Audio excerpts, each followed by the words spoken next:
Bien, hermanos, hoy tenemos el mensaje número 35. Acompáñeme a Éxodo capítulo 35 también. Yo he titulado este mensaje, ¿cómo se construye una morada para Dios? ¿Cómo se construye una morada para Dios?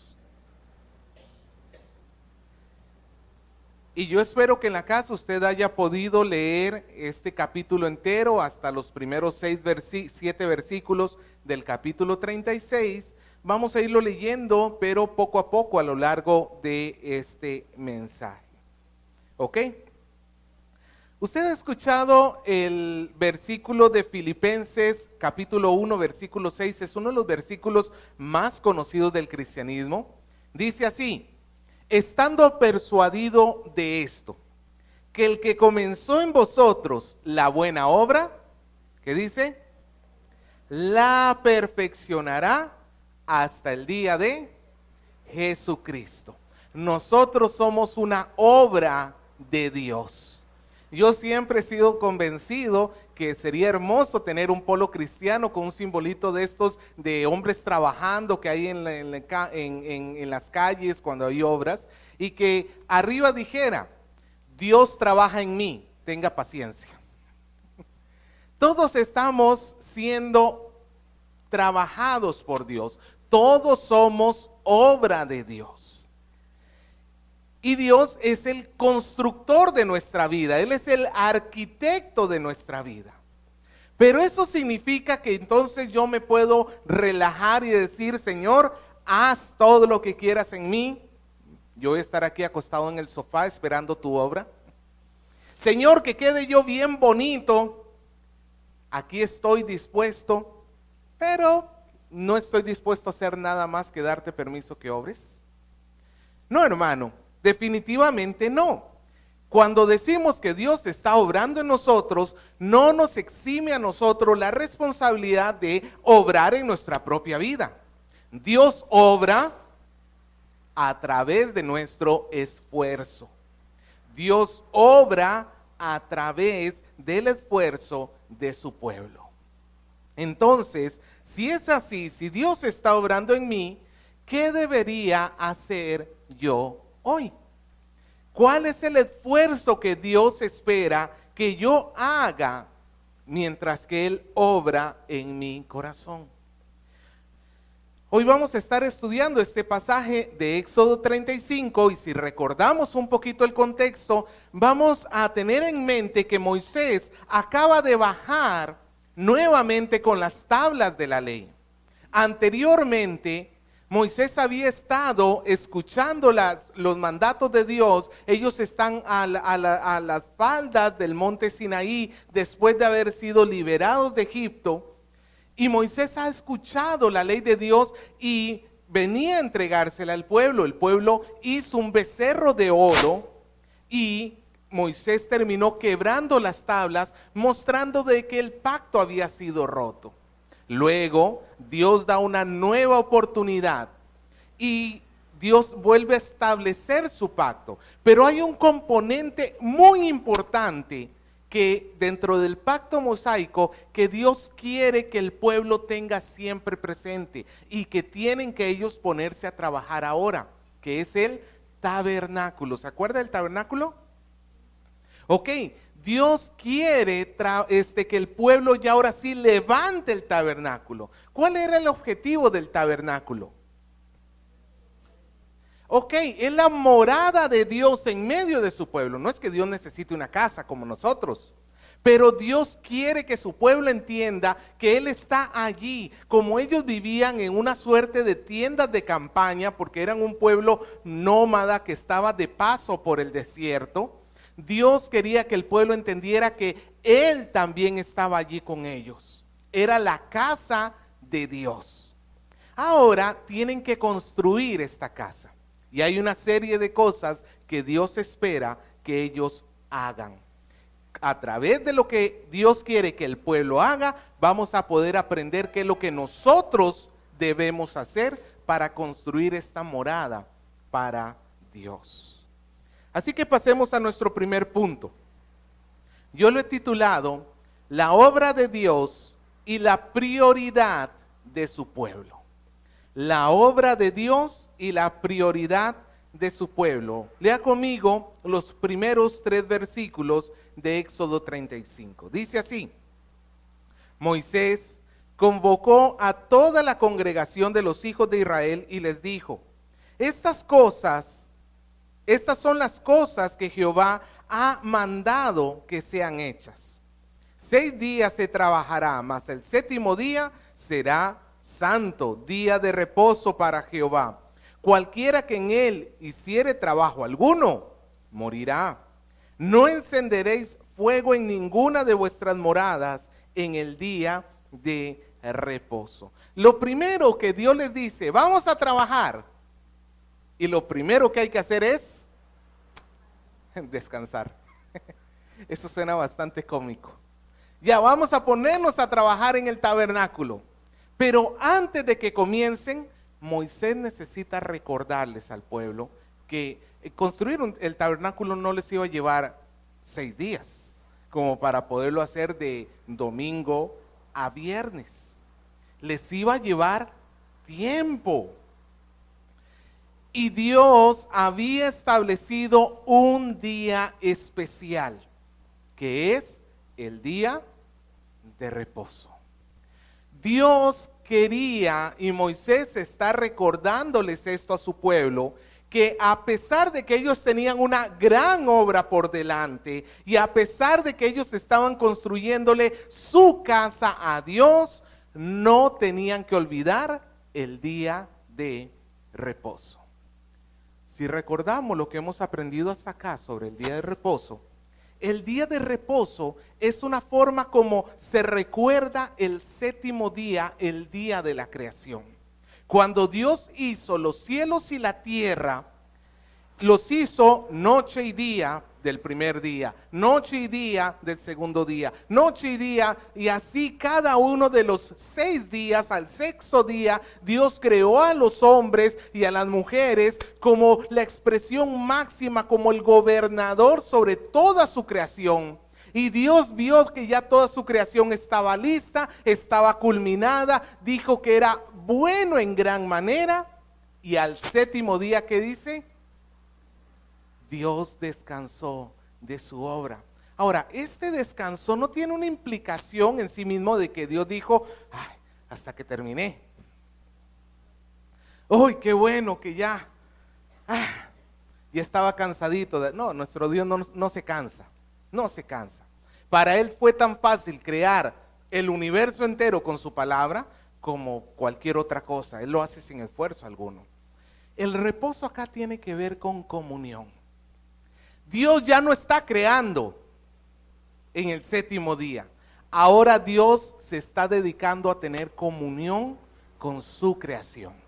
Incluso vemos que en el huerto del Edén el Señor se pasea en el calor de la tarde, nos dice la palabra de Dios. En otras palabras, Dios está caminando con su pueblo, está teniendo una relación cercana y especial con su pueblo. Eso es lo que el pueblo tiene que recordar en cuanto al día de reposo. El día de reposo lo que nos habla es Dios en comunión con su pueblo. En ese momento el pueblo de Dios era toda la creación, pero a causa del pecado, la creación quedó sujeta a la maldad del hombre. La relación entre el hombre y Dios se quiebra, pero a través de Abraham viene la promesa de que un día Dios va a volver a restablecer esa relación. Y el día de reposo le recordaba eso al pueblo de Israel. Dios ha decidido volver a tener amistad con los hombres a través de ¿qué pueblo? A través del pueblo de Israel. Por eso es que para ellos el día de reposo era tan importante. Porque lo que estaban conmemorando es que ellos tienen una relación especial con Dios. Ahora, Dios le dice: mientras estén trabajando el tabernáculo, tienen que respetar el día de reposo. Señor, pero es una obra para ti. Seguramente Dios entenderá que nosotros dejemos de lado el día de reposo para poder trabajar en el tabernáculo. No. Es más, ¿cuál es la pena que se le impone al que trabaja en el día de reposo? No era una amonestación, no era una multa, no era ni siquiera cárcel. Era la pena suprema. ¿Por qué? Porque de esta manera Dios quería mostrarle a su pueblo que sobre todas las obras que tiene que hacer su pueblo, lo más importante que ellos deben saber es que la relación con Dios está sobre todo. Ellos no podían escudarse en decir, es que estoy trabajando para Dios. Estoy haciendo esto para Dios. No, porque lo que Dios quería que se hiciera en ese momento no eran trabajos seculares, llamémoslo así, trabajos del día a día. Lo que Dios quería en ese momento es que su pueblo se concentre en su relación con Él. Nosotros muchas veces nos vemos tentados a quitarle la prioridad de la relación con Dios. En tu vida, si tú te llamas cristiano, la comunión con Dios no es una opción. Yo sé que en muchos corazones nuestros tiene una gran prioridad, pero te hago la pregunta, ¿es la primera prioridad? Te levantas tarde hoy. Bueno, hoy no, hoy es domingo, nadie trabaja. Mañana lunes te levantas tarde. ¿Qué prefieres? ¿Irte a tu trabajo para llegar a tiempo sin orar y sin estar con Dios? ¿O prefieres quedarte orando, darle tiempo a Dios y llegar tarde al trabajo? No me responda, no me responda, nada más necesito que lo piense en su corazón. Si tuvieras que escoger entre las dos cosas, ¿a cuál estás dando la prioridad? ¿A cuál? Tienes que escoger. Hoy es domingo, toda mi familia va a la playa, pero yo tengo que ir a la iglesia y congregarme. ¿A cuál de las dos le voy a dar la prioridad? ¿A cuál de los dos? Es cierto, hermano, que no vamos a aplicar la pena capital aquí para nadie. Es cierto que nosotros no tenemos la potestad para penalizar en ese sentido a nadie. Pero lo que también es cierto es que la prioridad de Dios no es menor por el hecho de que no se vaya a aplicar la pena de muerte. Es más, ellos estaban obligados bajo pena de muerte a darle la prioridad a Dios. Nosotros los creyentes en el nuevo pacto no cargamos con esas sanciones drásticas que establecía la ley sobre la violación a los mandamientos de Dios. Es más, nosotros de antemano ya estamos perdonados en Cristo. Pero eso no nos da excusa para decir, como no me va a caer un castigo alguno, entonces yo dejo de darle prioridad a Dios. Al contrario, si tú estás bajo el nuevo pacto y ya no hay un castigo que te ande correteando por ahí, con mucha más razón deberías entonces mostrar que lo estás haciendo por alegría. Mira, ahora vienen las elecciones congresales. Yo le pregunto, ¿cuántos de ustedes, si no hubiese multa para los que no votan, cuántos de ustedes, si no existiese esa multa, no irían a votar? Según mi experiencia y por lo que yo he conocido de Perú, la gran mayoría de los peruanos no iría a votar si no fuera por la multa. A pesar de que haciendo eso le causarían un grave daño al país. A pesar de que haciendo eso facilitarían que corruptos tomen el control más rápido y terminemos pronto en una dictadura. Pero muchos se sienten amenazados por la multa. ¿Por qué vas a votar? Porque si no me ponen multa. No, hermano, No se trata de eso, se trata de que tú te estás alegrando de que por lo menos tienes el voto para poder decidir. No, pero es que nunca gano nunca gana por el que voto, siempre pierde. Parece que soy la maldición del Perú, la maldición del candidato. Por quien yo voto, pierde. Es que no se trata de ganar o de perder. Se trata de que se está haciendo con alegría. La pensión alimenticia, muchas veces pongo mejor esta otra forma. ¿Cuántos papás que están acá sostienen a su casa económicamente? En teoría debería ser todo, ¿cierto? ¿Qué pasaría si tú, separado de tu esposa o como sea, dejas de darle pensión a tu esposa? Dejas de sostener tu casa. ¿A dónde irías? A la cárcel. Hay pena de cárcel cuando un hombre no paga la pensión alimenticia. Pero le quiero preguntar a los varones acá, ¿cuántos lo hacen por obligación, por miedo a ir a la cárcel? ¿Cuántos sostienen a su casa solamente por no ir a la cárcel? No, no es cierto. Es cierto que existe esa responsabilidad y ese peligro, pero no lo hacemos pensando en eso. ¿Por qué sostiene un varón su casa? Por amor. Ama a los suyos, quiere lo mejor para los suyos, sostiene su casa. De la misma manera Dios espera que nosotros, no por el miedo que nos puede infundir una pena de muerte, no porque tengamos algún tipo de obligación, por el simple amor que le tenemos a nuestro Señor Jesucristo, por habernos salvado y redimido, por ese simple amor, nosotros le demos la prioridad a Él sobre todas las cosas.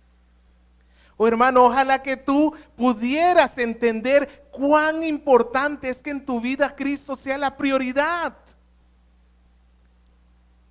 Porque lo que Dios tiene para su pueblo es muy grande. Una vez que el pueblo tiene la prioridad correcta, ahora sí puede comenzar el trabajo. Y para eso vamos a nuestro segundo punto, que yo he titulado La obra de Dios y la participación de su pueblo. La obra de Dios y la participación de su pueblo. Mira lo que dice Éxodo 35:4. Y habló Moisés a toda la congregación de los hijos de Israel diciendo: esto es lo que Jehová ha mandado. Tomad de entre vosotros ofrenda para Jehová. Todo generoso de corazón la traerá a Jehová. Oro, plata, bronce, azul, púrpura, carmesí, lino fino, pelo de cabras, pieles de carneros teñidas de rojo, pieles de tejones, madera de acacia, aceite para el alumbrado, especias para el aceite de la unción y para el incienso aromático, piedras de ónice y piedras de engaste para el efod y para el pectoral. Todo sabio de entre vosotros vendrá y hará todas las cosas que Jehová ha mandado. Versículo 11. El tabernáculo, su tienda, su cubierta, sus corchetes, sus tablas, sus varas, sus columnas y sus basas, el arca y sus varas, el propiciatorio, el velo de la tienda, la mesa y sus varas y todos sus utensilios y el pan de la proposición, el candelero del alumbrado y sus utensilios, sus lámparas y el aceite para el alumbrado, el altar del incienso con sus varas, el aceite de la unción, el incienso aromático, la cortina de la puerta para la entrada del tabernáculo, el altar del holocausto y su enrejado de bronce y sus varas y todos sus utensilios y la fuente con su base.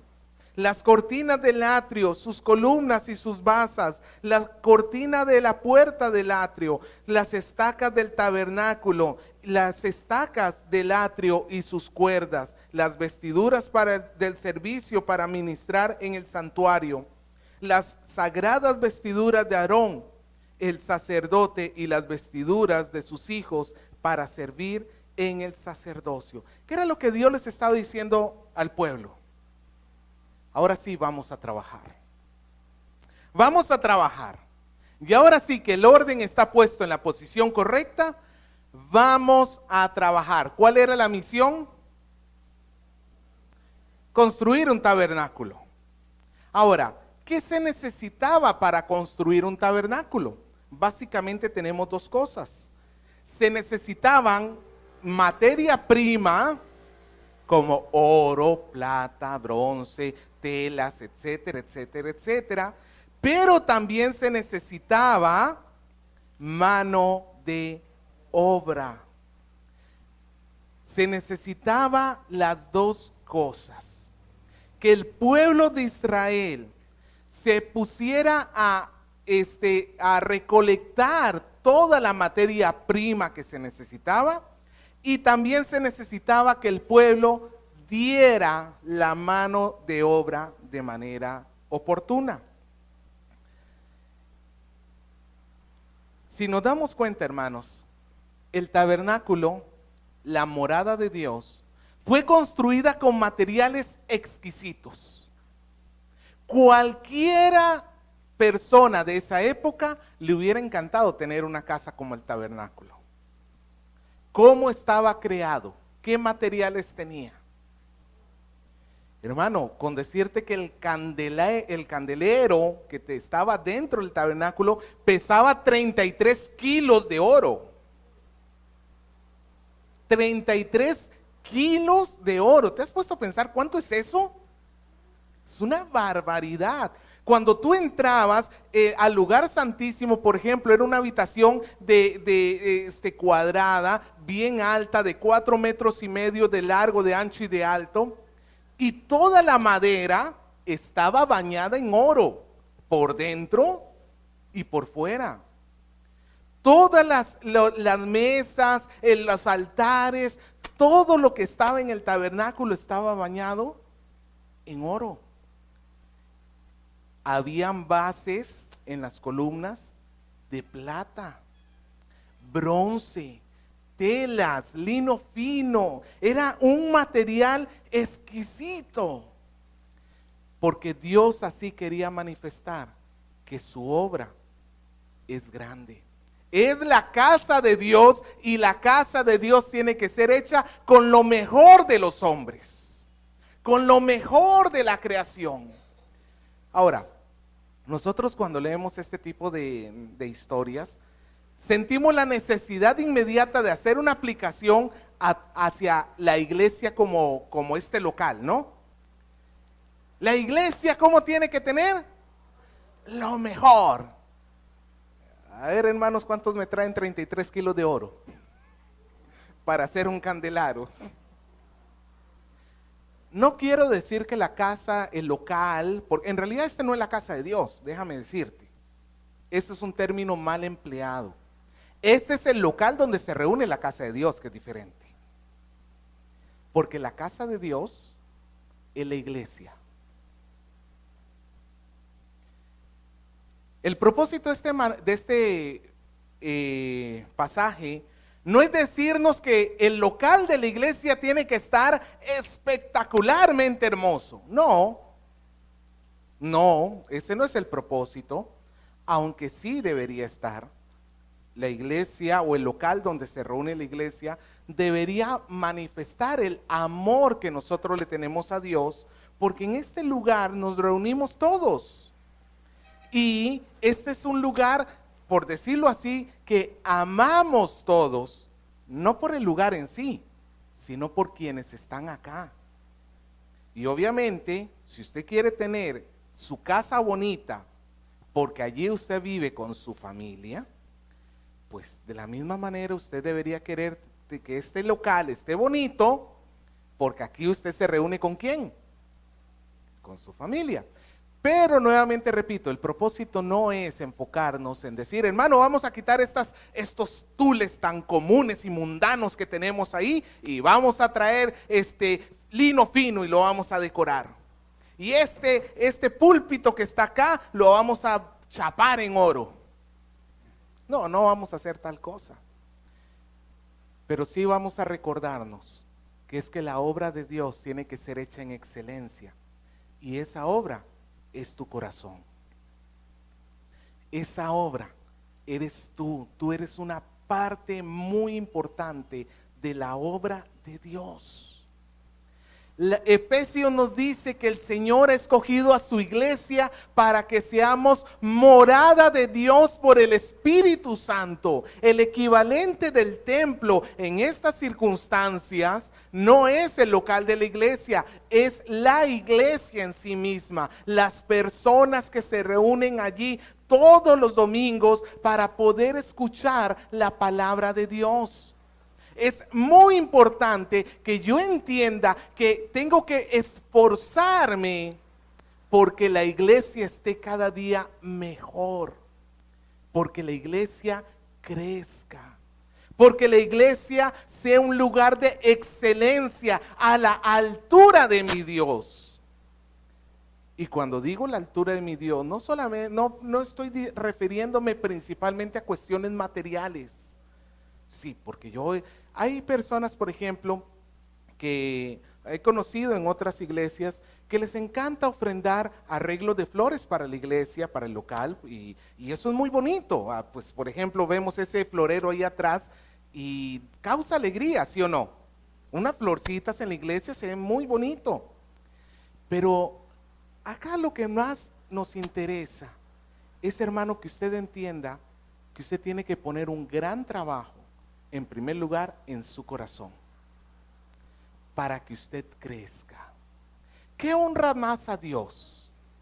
Un arreglo que yo pueda hacer y ofrendar a la iglesia, y que sí lo puedo hacer con mucho amor, o que cuando mi prójimo afuera en la calle necesite ayuda, yo lo ayude. ¿Qué glorifica más a Dios? ¿Qué glorifica más a Dios? Que yo pueda, no sé, pintar todo el local y tenerlo como nuevo. Eso es muy bueno, no digo que no. O que yo, mientras estoy afuera, le pueda decir que no al pecado cuando me enfrento a una tentación. Hermano, no estoy hablando de lo que hacemos aquí adentro en sí mismo. Aquí todos ponemos carita de buenos. Estoy hablando de lo que hacemos allá afuera. Porque déjame decirte algo.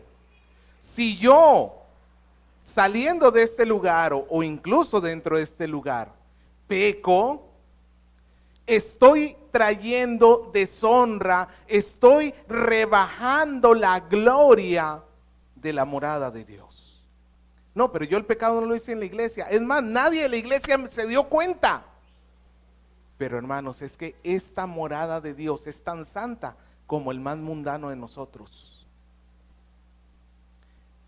Esta iglesia es tan santa como el más mundano de nosotros. En otras palabras, si tú estás permitiéndole el pecado a tu vida, si tú estás conviviendo con el pecado en tu corazón, estás afectando a toda la iglesia. No estás participando en la elaboración de una morada para el Señor. Pero por el otro lado, si yo, como hemos estado diciendo, por ejemplo, si yo le doy la prioridad al Señor y me pongo a estudiar la palabra.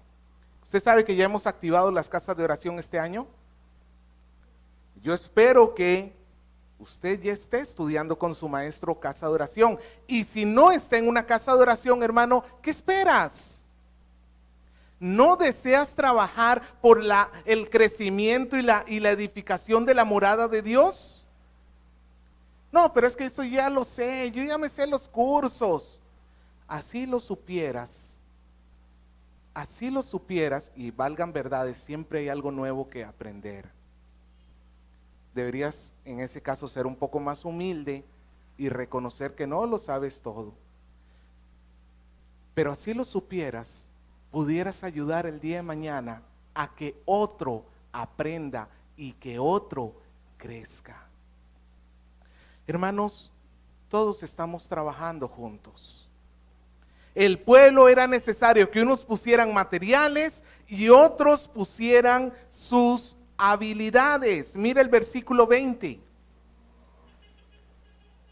Dice: salió toda la congregación de los hijos de Israel de delante de Moisés, y vino todo varón a quien su corazón, ¿qué? Estimuló. Dice que cada uno según el estímulo que recibió en su corazón, y todo aquel a quien su espíritu le dio voluntad, con ofrenda a Jehová para la obra del tabernáculo de reunión y para toda su obra y para las sagradas vestiduras. Vinieron hombres como mujeres, todos los voluntarios de corazón, y trajeron cadenas y zarcillos y anillos y brazaletes y toda clase de joyas de oro, y todos presentaban ofrenda de oro a Jehová. Todo hombre que tenía azul, púrpura, carmesí, lino fino, pelo de cabras, pieles de carneros teñidas de rojo, pieles de tejones, lo traía. 24. Todo el que ofrecía ofrenda de plata o de bronce, traía a Jehová la ofrenda. Y todo el que tenía madera de acacia, la traía para toda la obra del servicio. Aquí vemos al pueblo dando.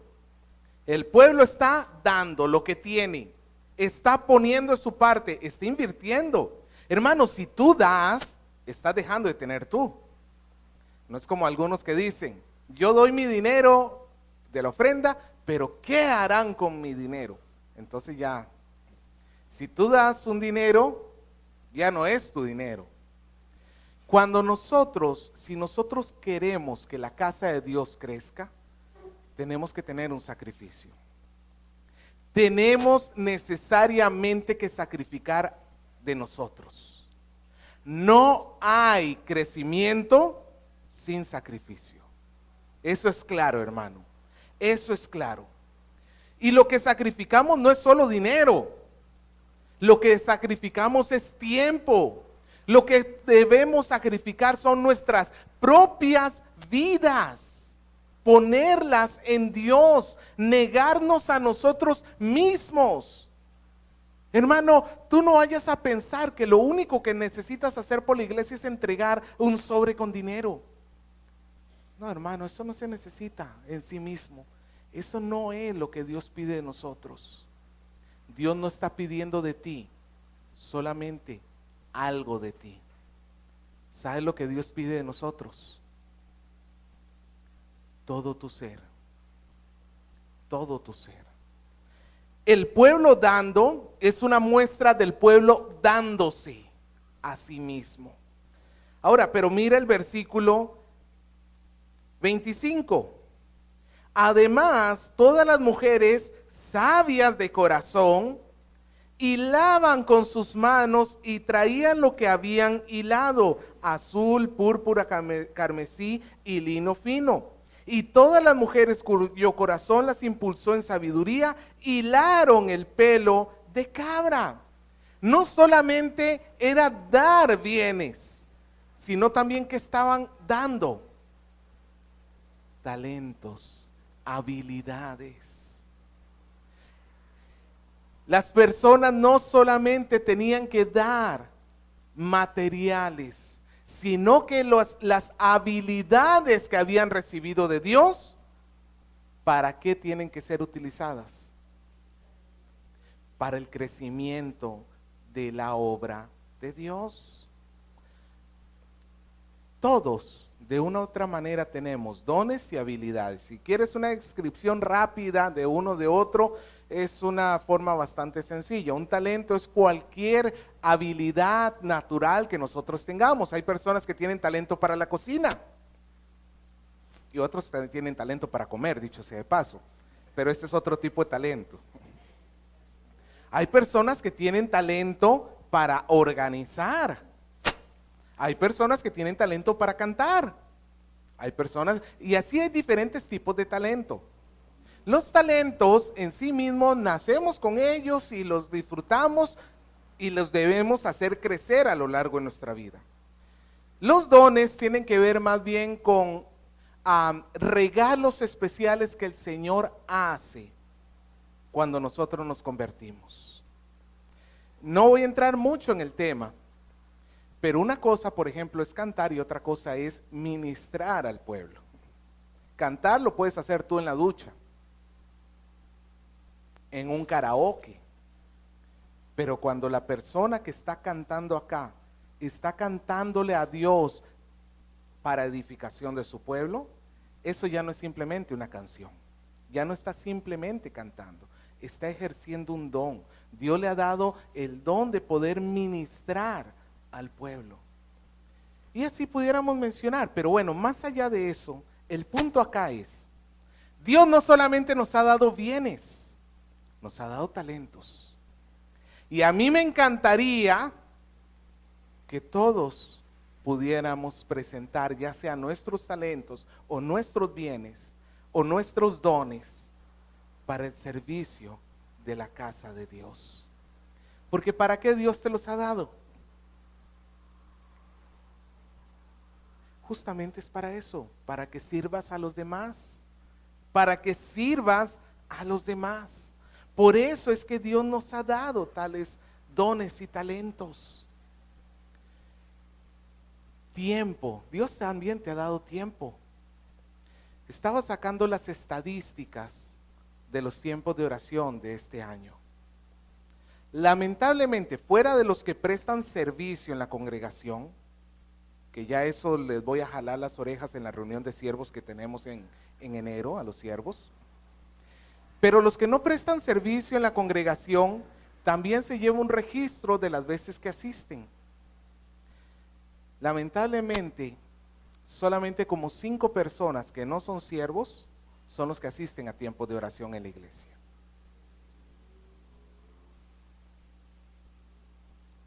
Ya, tú me dices, no puedo, no tengo tiempo para servir en la iglesia, tengo muchas cosas que hacer, o me puedes poner 1000 excusas, pero no puedes dar un poquito de tu tiempo para venir a la iglesia a orar. ¿No puedes? ¿No eres capaz de decir un martes, un viernes, un sábado, incluso un mismo domingo, a la hora antes del culto tenemos una hora de intercesión? No, pero es que yo voy a llegar a las 9 porque me aburre la oración. ¿Por qué? Porque estamos dominados por el egoísmo. A los siervos, dicho ese paso, aquí también les quiero recordar algo.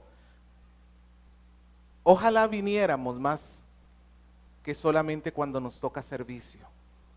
Porque otra de las estadísticas que es muy frecuente es que solamente los siervos que sirven vienen. Y cuando no les toca servicio, no vienen. ¿No puedes ofrendar un poco de tu tiempo para la edificación del cuerpo de Cristo? ¿Te es tan pesado? Hermano, si no puedes dar tiempo, ¿qué vas a dar tu vida?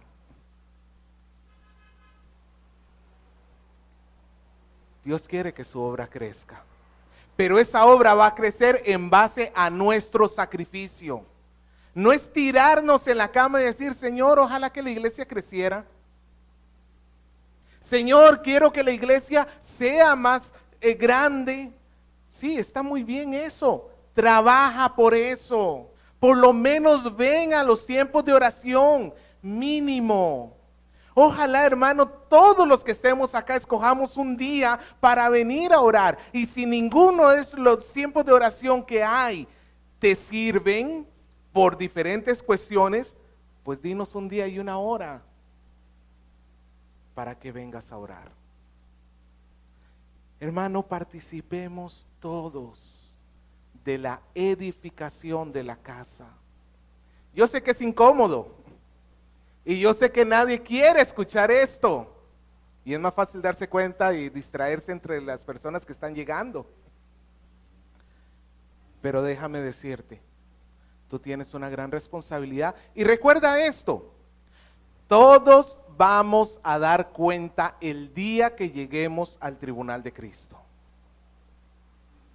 Y tú vas a tener que decirle a Cristo qué es lo que hiciste con tus dones, con tus talentos, con tu tiempo, con todo lo que Él te dio. ¿Y qué le vas a decir? ¿Es que me aburría la oración? ¿Es que estaba muy ocupado, Señor, como para hacer? ¿Qué le vas a decir a Cristo ese día?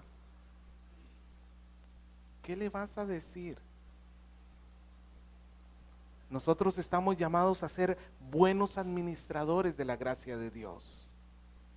Hermano, aunque no lo crea, este pueblo que tenemos acá es el mismo que hace unos cuantos días estuvo con un becerro de oro.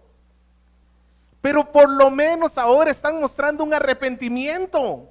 Por lo menos ahora están en la frecuencia correcta. Si tú me dices, pero yo no soy como este pueblo pecador, que hasta becerro de oro se hizo, pero ni siquiera eres capaz de darle a la iglesia una hora de tu tiempo para orar, ¿no estás en peor condición entonces? ¿No estás en peor condición entonces? No, hermano. Dios quiere que haya crecimiento. Amén. ¿Cuántos quieren que la iglesia crezca? Amén. Necesita tu esfuerzo. Necesita tu esfuerzo.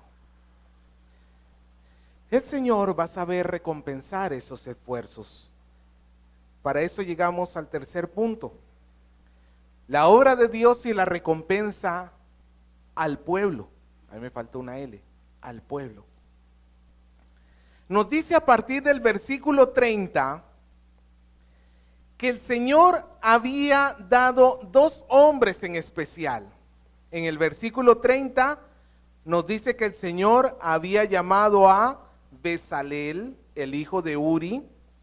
Versículo 31, a quien Dios había llenado del Espíritu Santo en sabiduría, en inteligencia, en ciencia y en toda arte, para proyectar diseños. En otras palabras, este era un ingeniero, para proyectar diseños, para trabajar el oro en plata, en bronce y en la talla de las piedras de engaste y en toda obra de madera, para trabajar en toda labor ingeniosa.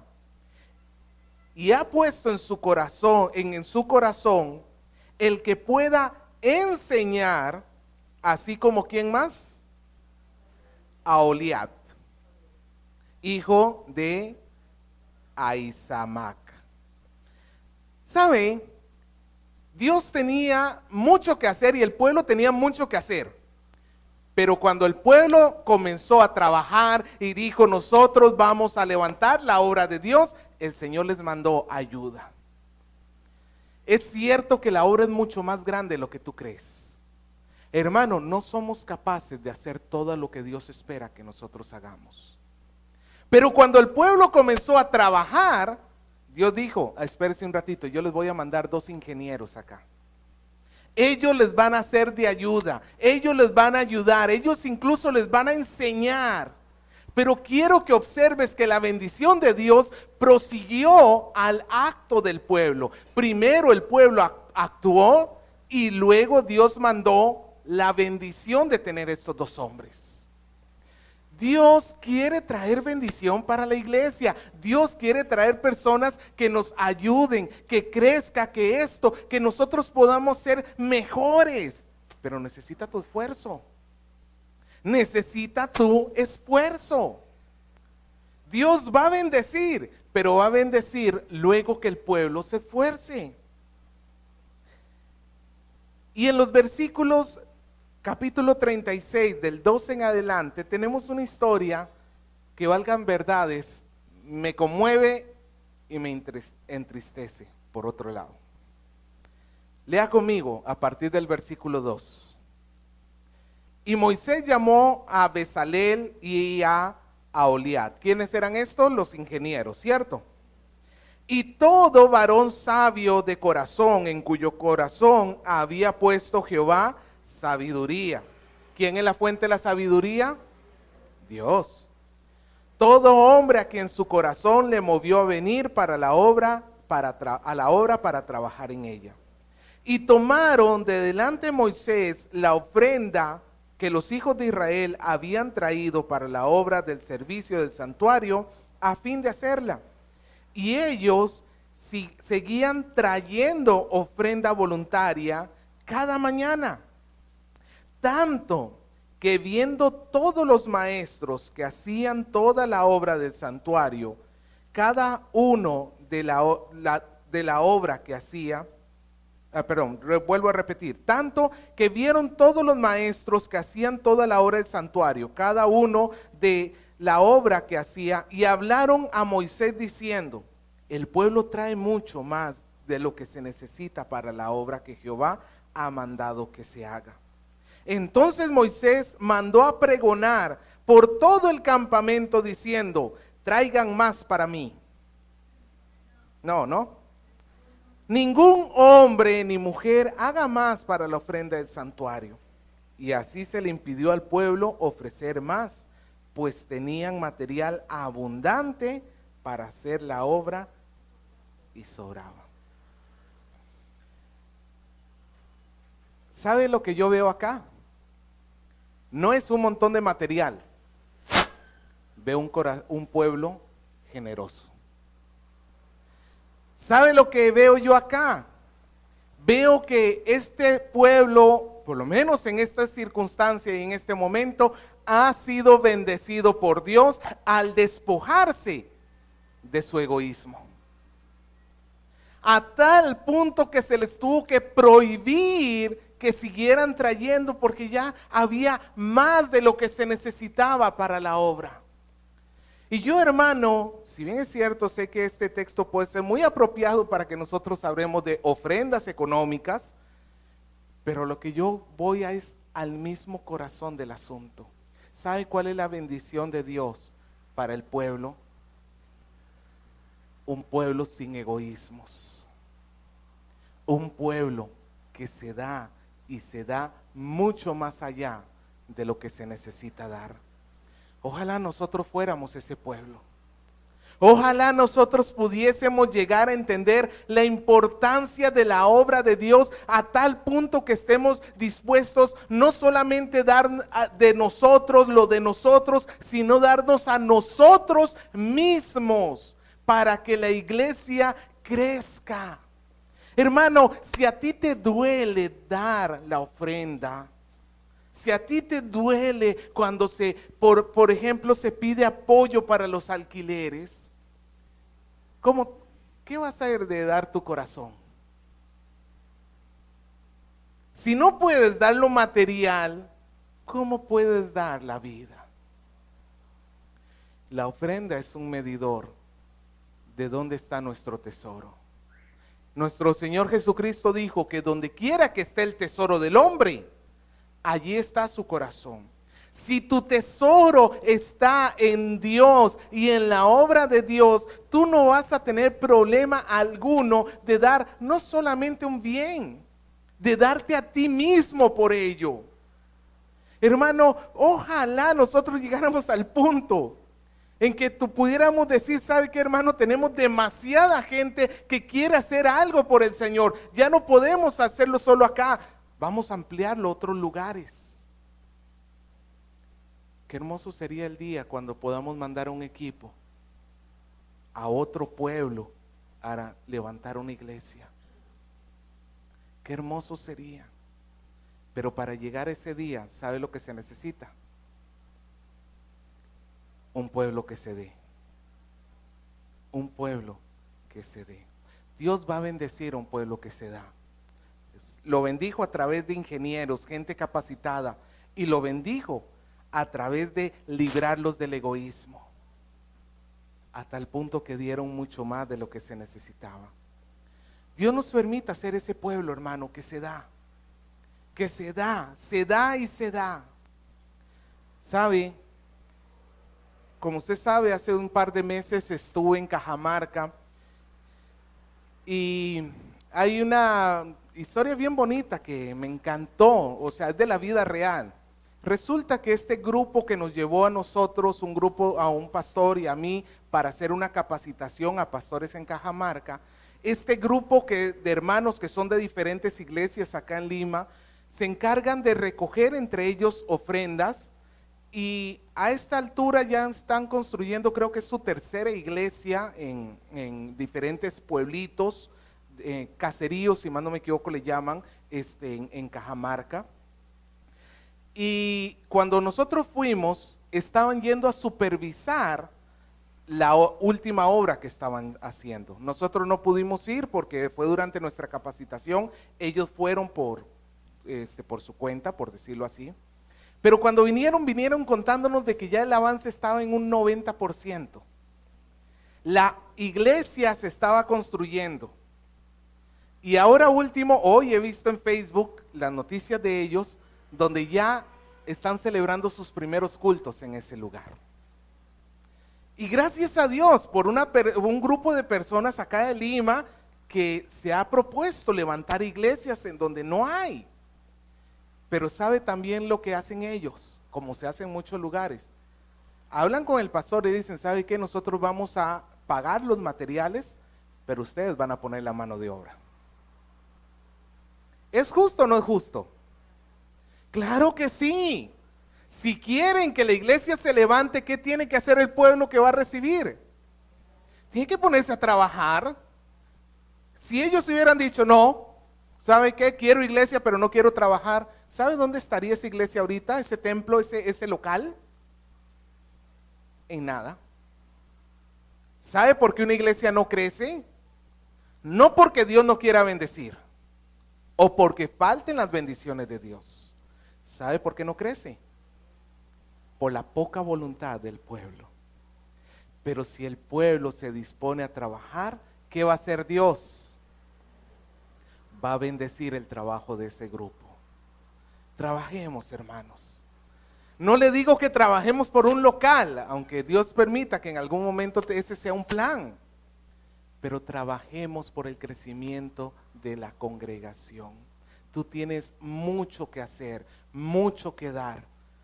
Date a ti mismo. Y el Señor, con los puchitos que vamos siendo cada uno de nosotros, va a formar un templo grande y hermoso. Somos la morada, y esta morada es edificada no solamente con la bendición de Dios, sino con el trabajo de todo su pueblo.